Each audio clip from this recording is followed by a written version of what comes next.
If you've been around here for a while, you've probably heard the names I.C. Norcom, Ida Barber, and Jeffrey Wilson. Yeah, if not, well, they are all historical black figures right here in Portsmouth. And take a look at their final resting place. The cemetery off of Deep Creek Boulevard is badly deteriorated. I met with local historians this morning to see how they're restoring stones and dignity to the deceased.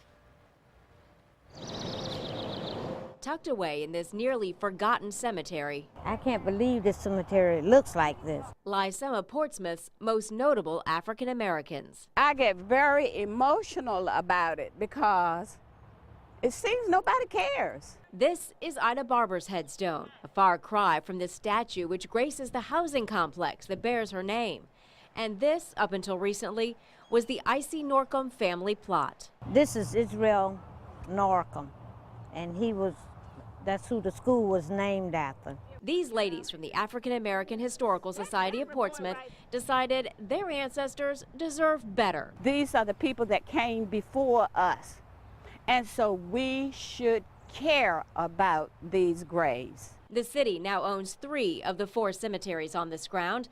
After the Historical Society presented a plan to the city council, the sheriff stepped in to help, starting with the Norcom plot. This was the worst of all of them. It was 3 trees about that size growing out of the grave. It took deputies and inmates 8 months of hard labor, digging ditches, pouring new concrete, and carefully removing those trees. We could only get so close with a stump grinder. We didn't want to disturb the grave.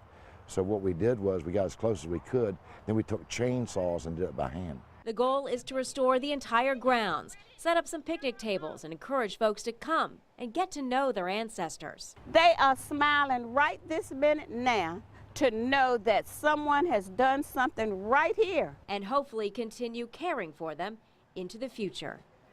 And the cost of the work done so far is about $2,000. It was paid for with the Sheriff's Foundation Fund, no taxpayer money. He estimates the cost to finish the job will be at least $10,000. If you'd like to learn more about the historical figures buried at that cemetery, go to wavy.com and click on this story.